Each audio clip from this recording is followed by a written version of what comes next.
I'm a daughter, granddaughter, friend, girlfriend, accountant, and a recovering eating disorder patient.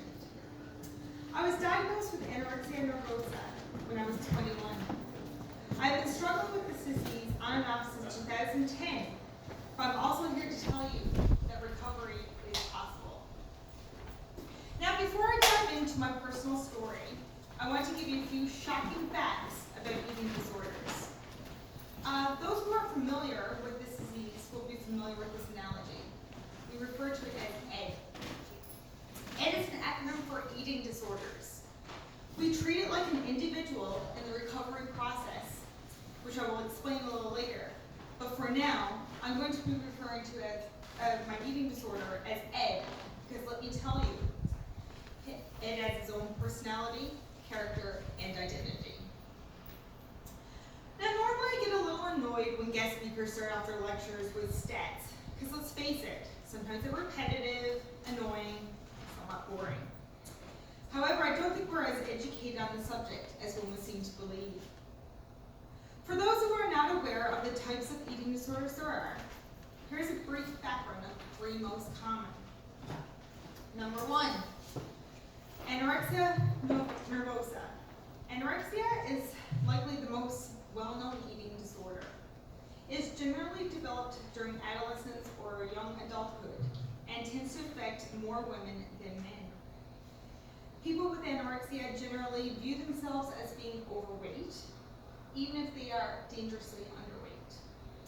They tend to constantly monitor their weight, avoid eating certain types of foods, and severely restrict their calories. Common symptoms of anorexia nervosa include being considerably underweight compared to people of similar age and height, very restricted eating patterns, an intense fear of gaining weight, or persistent behaviors to avoid gaining weight despite being underweight.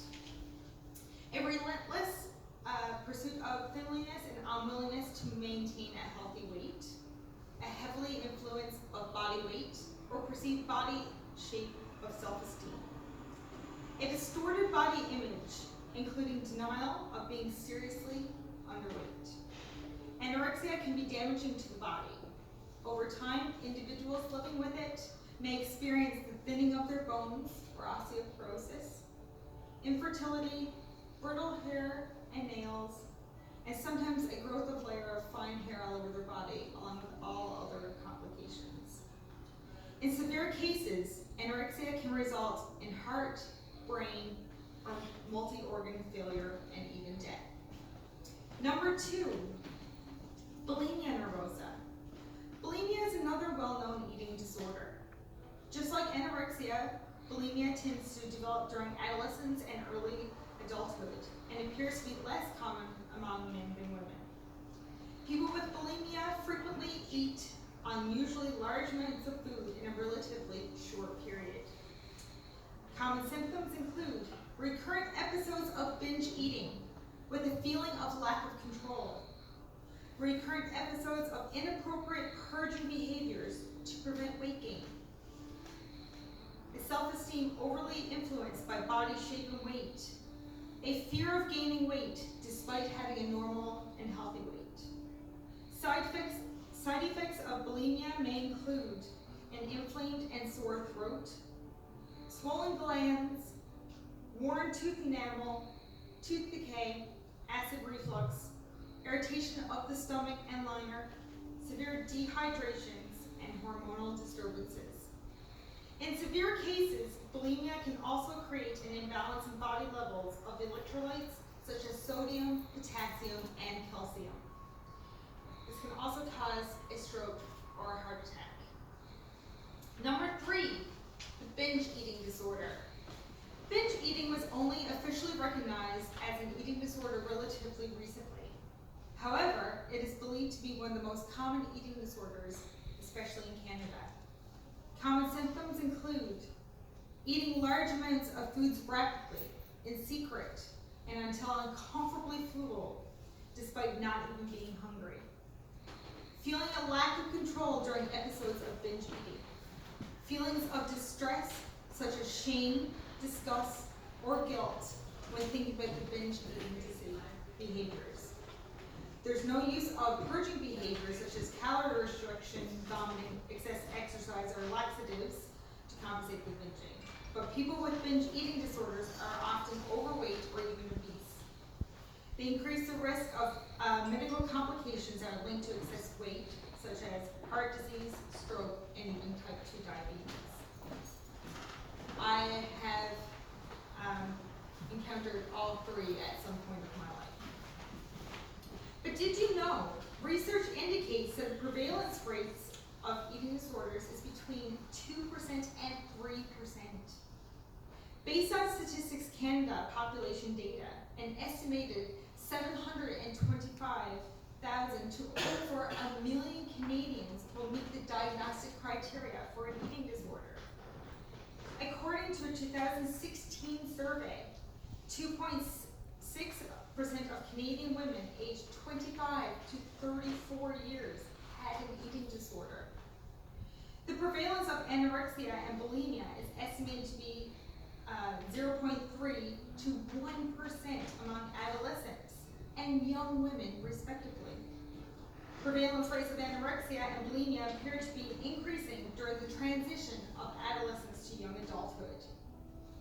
And anorexia has the highest mortality rate of any psychiatric illness. It's estimated that 10% of individuals with an eating disorder will die within 10 years of that onset. Those stats are staggering and eye-opening, aren't they? I was not aware of just how damaging and destructive that it was on my physical and mental health until I faced them head-on. I was a student at Memorial University in 2010, 3 years into my Bachelor's of Commerce degree. I felt like I was finally on the right track to adulthood and figuring out my career. I was a part of the student council, had a lot of friends, and even though my grades were not always the greatest in all of my subjects, I worked my ass off. And it was May in spring, and myself and an acquaintance in my life at the time were planning a trip down south. While I was planning all the fun and adventurous things I would do for my very first time at Canada in the States, my acquaintance was planning diets for us to try so that we could be beach body ready. I was on my work term in the finance department when we decided to try these diets, and I was all for them. I can remember my acquaintance emailing me at work asking me to compile a list of foods that I loved to eat and to send it to them. I wrote in all the obvious: grapes, fettuccine alfredo, chocolate, eggs, pizza, ice cream, apples, McChickens from McDonald's with extra McChicken sauce, Caesar salads, bacon, bologna, watermelon, red peppers, and pancakes covered with syrup. Within an hour or two, I got a reply from my email with a table inserted. One column listed all the food items, and the other listed calories. Calories. Where are those? Well, let me tell you, my friends, calories are not just little creatures that hide in your closet and sew up your clothes when you're sleeping. The information associated with calories and calorie counting can be extremely harmful if that information isn't utilized correctly. That was where my journey with Ed began. I was at the highest weight I've ever been at that point in my life, and I was 125 pounds. I memorized all calories of foods, ones that I ate on the regular, ones that I didn't eat, just to have every combination I could think of. My acquaintance indicated that in order to reach a goal weight, I should be counting my calories and not consume any more than 1,200 calories a day, but also to exercise for at least 20 to 25 minutes a day. Now, to put this into perspective for you, who here likes a meal of fettuccine alfredo or even spaghetti, right? Yeah. I mean, it's my absolute favorite meal. I mean, I would always order it at restaurants. I would make it for myself at home. So for one normal for a meal of fettuccine alfredo. It has over 2,000 calories. I couldn't even eat my favorite meal anymore. I mean, if I did, it would have to be the minimum portion. So what was even the point? Then I had to cut out one of the hardest things I've ever had to do. For those who knew me well, you know that I have this sweet tooth. Okay? I'm one of those people that would go to a restaurant and look at the dessert menu to see what I would order so that, the price-cost ratio to my entree so I could get my sweet tooth in. I'm not a smoker. I haven't had to give up something cold turkey before. But let me tell you, giving up chocolate was extremely difficult. I didn't touch a piece of chocolate for nearly 3 years later. I can remember feeling so deprived at one point in my life that I bought a crispy crunch bar, one of my absolute favorites. And I locked myself in the bathroom for hours, just so I could smell it. Give it a few licks. And I made sure not to have a nibble or not even a little bite. Just a few licks, just so I could get the taste. I had in my head that I would be accepted more or be more attractive to people if I did this diet thing. I wanted to be considered more appealing, and I thought this would make me a better person, a more successful person. And it had a glamorization aspect that I wanted to achieve.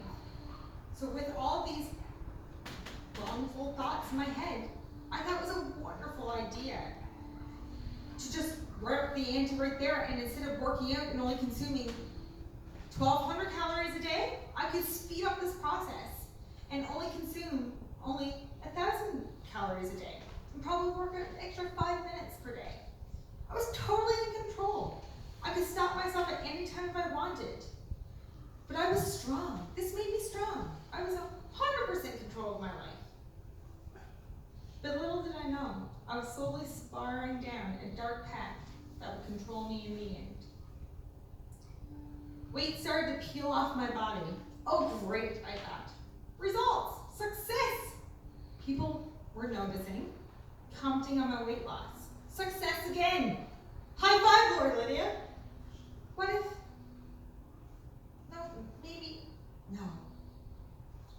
What if I could do 700 calories a day and then 25 minutes of exercise a day? This is so easy, I thought. So that's what I did. Then I would count at the end 750 calories a week. I would only allow myself to eat half a bag of grapes a day, and sometimes baby carrots, because I once read that chewing baby carrots actually burns more calories than consuming it. After doing this for a few weeks, I was also getting some side effects that kept pushing up until I was starting to become a problem and more people would notice. For instance, I lost so much hair, I was going bald. I was so malnourished that I lost fingernails and toenails. I would faint unexpectedly. Like for example, I was doing a marketing presentation in front of my peers at MUN, and we were talking about the differences between Coke and Pepsi products. And then boom, how embarrassing. I just fell. I was weighing myself 10 times per day. I wasn't even sleeping anymore, or I was sleeping the entire time. I lost my period for several months now. And I was always so freaking cold. I didn't want to socialize with anyone. None of my friends, my family, no one. Because that could potentially put me in a situation where snacks could be readily available. And using the excuse, I've already ate, was getting kind of repetitive at that point. So my friend at the time took me to the side and said, Lori, I love you, but your weight is something that we should probably discuss. Why don't we go in to see a doctor for a checkup? How dare my friend comment on my weight in a negative light and suggest me going to the doctor? Like, what kind of friend are you? So I stopped talking to her for a while, out of fear that she would bring it up again, because anyone that knows me know I hate confrontation. But also, that there may be some truth in what she was saying. It was exam week in the fall. I was about to write this horrible accounting exam where I've been studying for such a long time. I was so prepared. I wanted to get this night exam over so I could go home and exercise because I had 3 sips of apple juice earlier that day that I didn't put in my calorie intake journal. So I walk into the exam room, go sit down at a free desk next to my friend, and then boom, fainted again. Didn't come to right away, put everyone kind of in a panic. So a mutual friend of ours called my best friend who happened to be in the business building and drove me to the emergency just so we could check it and see what was wrong. I was so weak and so frail, but still, I insisted on parking at the end of that parking lot to walk off some of those calories that I burnt up, that I put on earlier that day. When I got to the doctor, a harsh reality hit me like a ton of bricks, and I wasn't prepared for what was being told to me. She told me that I was severely malnourished, excessively underweight, and a whopping 71 pounds. She noticed where I lost my fingernail and told me that was because of me losing all the nutrients that my body needed. She asked me about sensitivity to cold as well. How does she know? I mean, I was always so cold that it would hurt. Even a little breeze would hurt. Then she asked me about my last bowel movement. How crappy was that? So I thought about it, and I informed her that I lost count, but I'd say it was like 2.5 months since last time I pooped. Then she told me I need to be brought into testing immediately. So I got an EKG done, bone density test done, and a whop of other tests, blood work, you name it. At that point, I was admitted into the hospital for a few days, maybe a week, I can't quite remember. My life felt like it was over. I had things to do, people to see, study for exams, work in retail. These monsters were keeping me from exercising. Then my doctor came in and told me that she had some really bad news. My heart, kidneys, pancreas, and even my liver were deteriorating, and my muscle tissues were as well. My actions were harmful to my body, and in turn, I developed osteoporosis.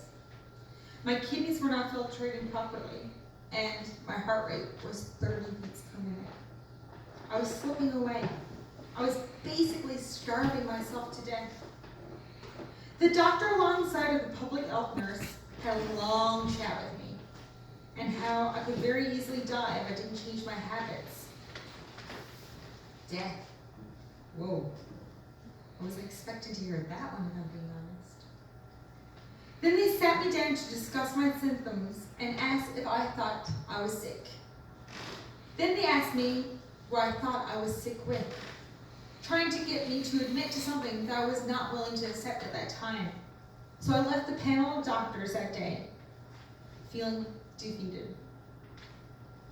A month later, I was getting in the shower because I was going out with some of my girlfriends from school, and guess what? I fainted again. I woke up dazed, confused, and in a puddle of blood.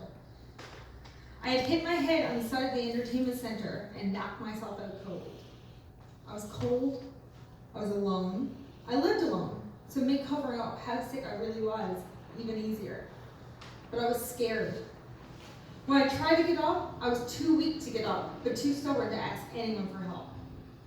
I was having severe chest pains. So then I managed to check my heart rate on an app that my dietitian recommended. And I remember looking at the app on my phone and seeing 21 beats per minute. The next I remember, it was the next day. I had multiple missed calls from my mom and my best friends who knew it was odd for me to not return their texts or calls. Somehow, and I don't even remember how, I got myself ready, got dressed, grabbed my favorite stuffed animal from my childhood, my purse, and I drove myself to the Health Science Center. They immediately took me in, hooked me up to every machine possible. And that's when they told me I suffered from heart complications and that my heart and other organs were failing me. I was in pretty bad shape. For the next few days, I didn't tell anyone where I was. I kept posting on social media as if I was living my life normally, because I didn't want anyone to know about this. While I was being stabilized in the hospital, I would fall in and out of deep sleeps. I felt too weak to move. And at some critical moments when the doctors were working on me to keep me stabilized, I felt like maybe giving up because the pain was just too real. It was just the best option. Waking up each day, feeling relieved that you actually woke up is such a surreal experience. I survived another day. But what will tomorrow be?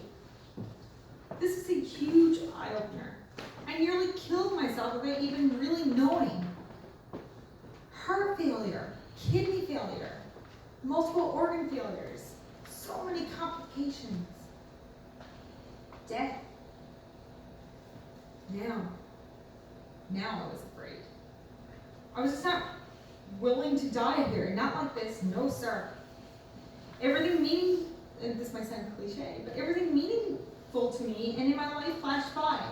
And I realized that I knew life without this monster on my shoulders for 21 years. I want to get back to that. I hate being sick. I was so sick of being sick. I hated feeling so exhausted and tired 24/7. I missed the taste of food.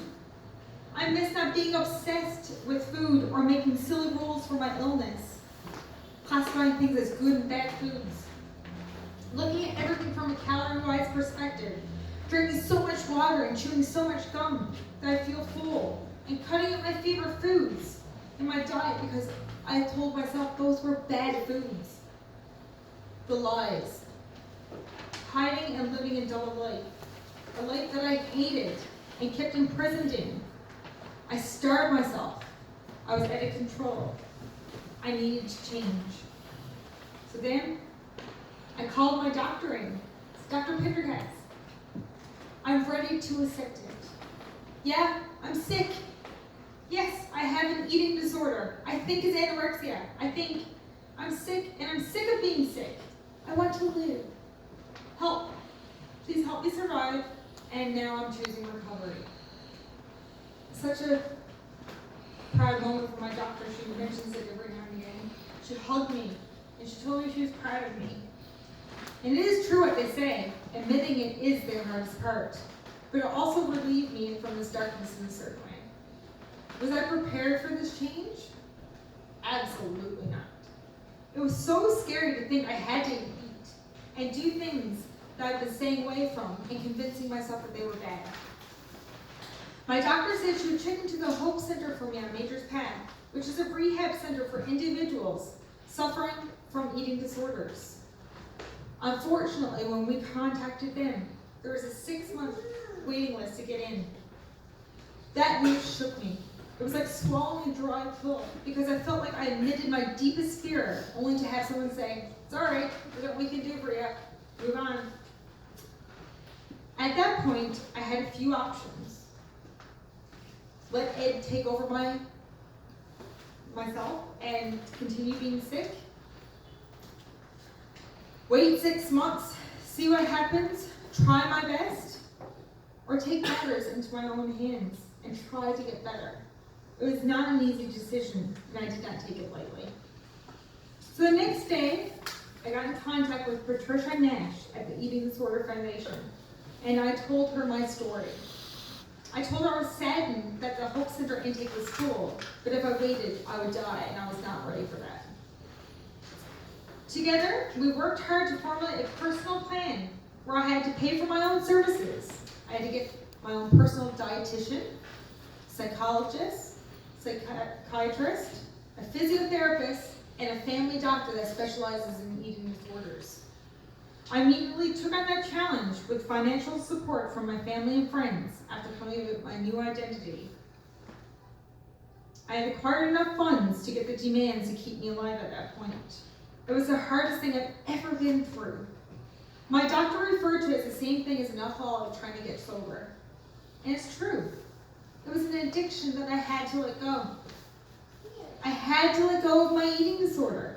I had to break up with Ed. It would be an ugly, heartbreaking breakup, but the outcome would be so rewarding.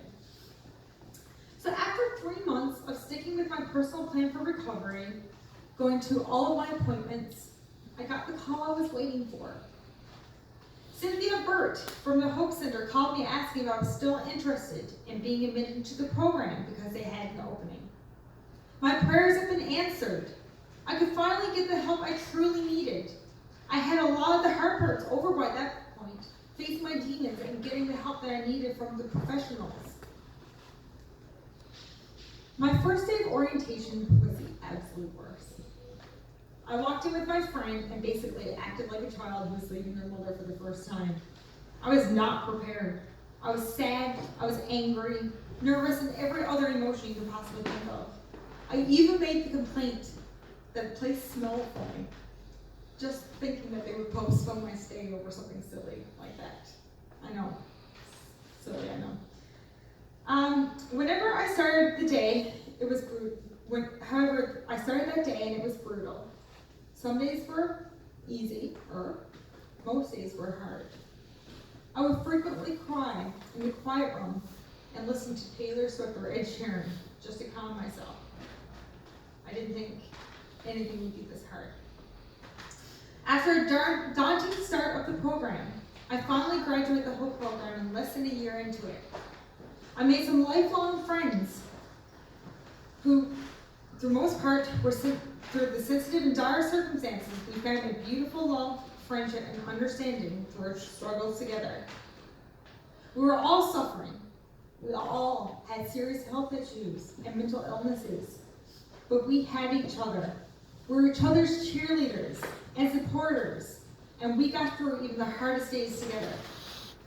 I can remember specifically during one meal support where I faced a huge challenge, a bread roll. You're probably thinking, bread roll? What? That's nothing. Those things are tasty. Well, let me tell you, it was like the end of the world for me.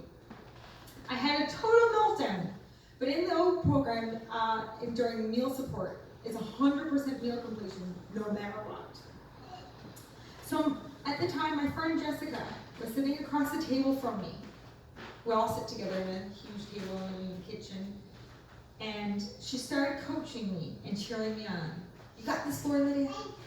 You got this. Come on. Think of it as nothing. We'll do this together. She gave me inspirational and motivational advice so that I could eat that bread roll, but also feel good about it.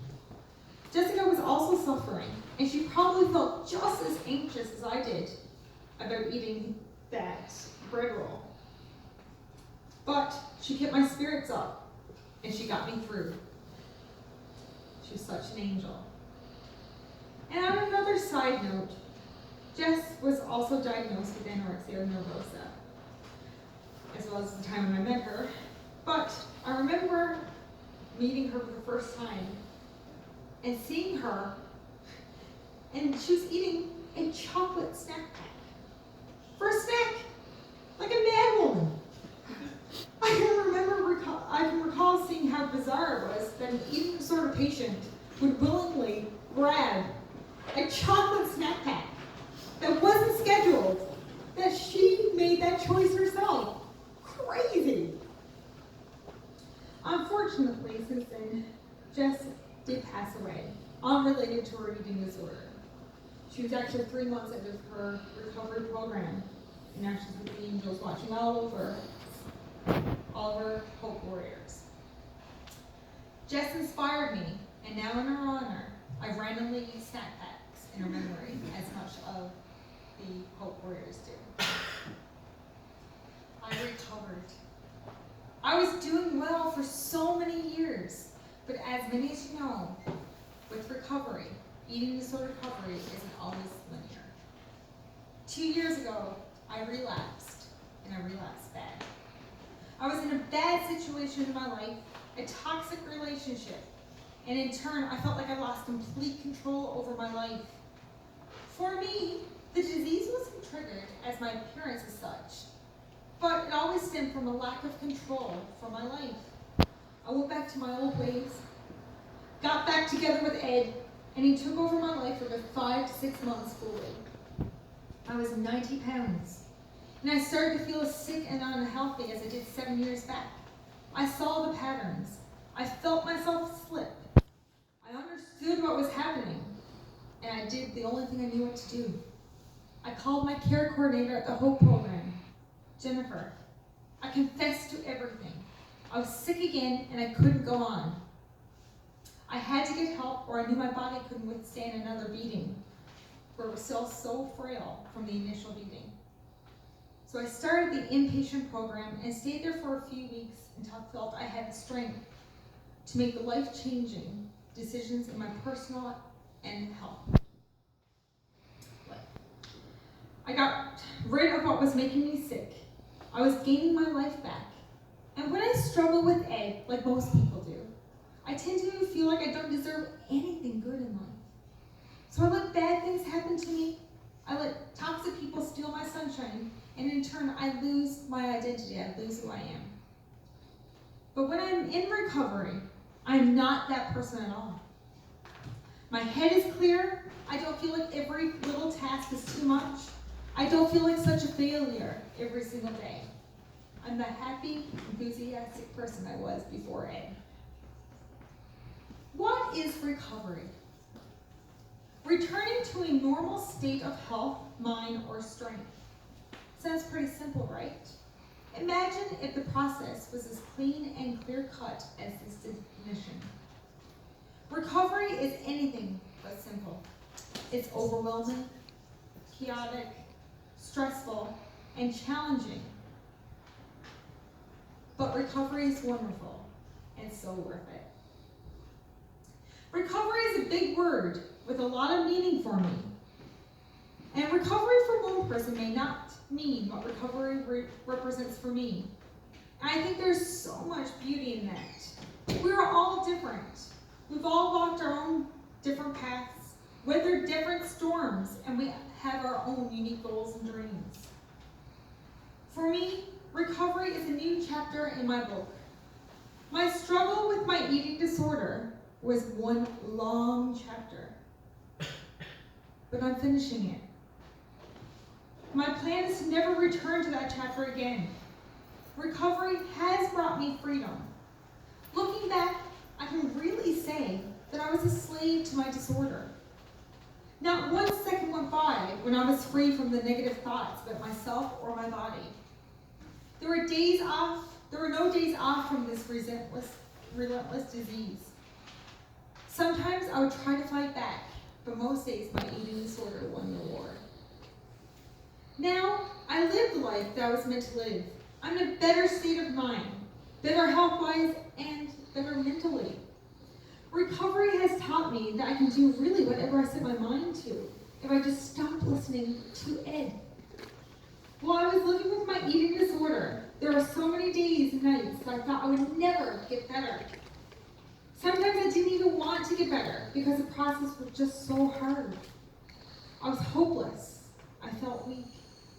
My disorder drained everything from me, and my recovery has brought me to the lowest of lows, where I didn't even know if I would survive the night, to the highest of highs. Today, I'm a successful accountant in a chartered accounting firm. I have the love and support from so many of my wonderful friends and family. Just got a new home with my boyfriend, and he never gives up on me. When we started dating, I had to inform him that I had been struggling with an eating disorder and the complications that it could bring on a relationship. For those suffering with mental illnesses, you know that there's always the stigma that surrounds it. I have lost so many friends, family members, who couldn't take the time to understand the disease and who gave into the stigma instead of being the supportive entities that I needed. However, he has never stopped fighting, even when I do. Even on days when I want to give up, he shows me the bigger picture and reminds me why I keep going, why I'm still here. He gives purpose to my life. He cooks me healthy meals, so I'm continuing my healthy streak, especially hash benedicts. That's an interesting combination salvation is my favorite meal, yay. He reminds me to make important doctor's appointments and goes to everyone with me. He checks my heart rate, but he keeps me happy. I owe a lot to him, to my parents, and my best friends.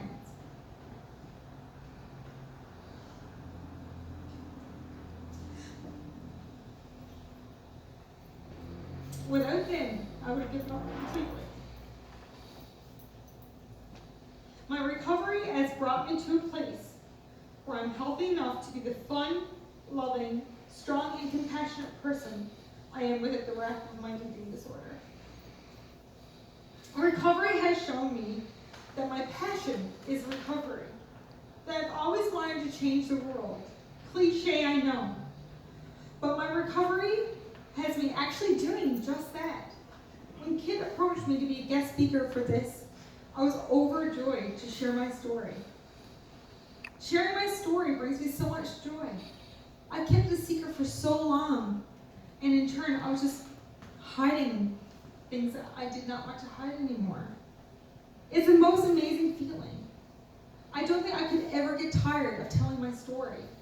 Being able to educate the community about eating disorders and the stigma that surrounds it helps me and feel stronger in the end for my own recovery. It helps me remember that my story is important. It's brave, it's bold, it's meaningful, and it matters. It keeps me alive and is still being written. And your story matters too. Share it. Never be ashamed of your journey. Recovery is for everyone, no matter what it is. You have to work every single day and keep choosing recovery every single day. In the end, you will end your toxic relationship with Ed or the demons that haunt you. Ed's voice will diminish, and you will find your own voice again without the negativity and false implications or thoughts that fills your head with him. Recovery is beautiful. It brought me to where I am today. My name is Lori-Lydia Loveless.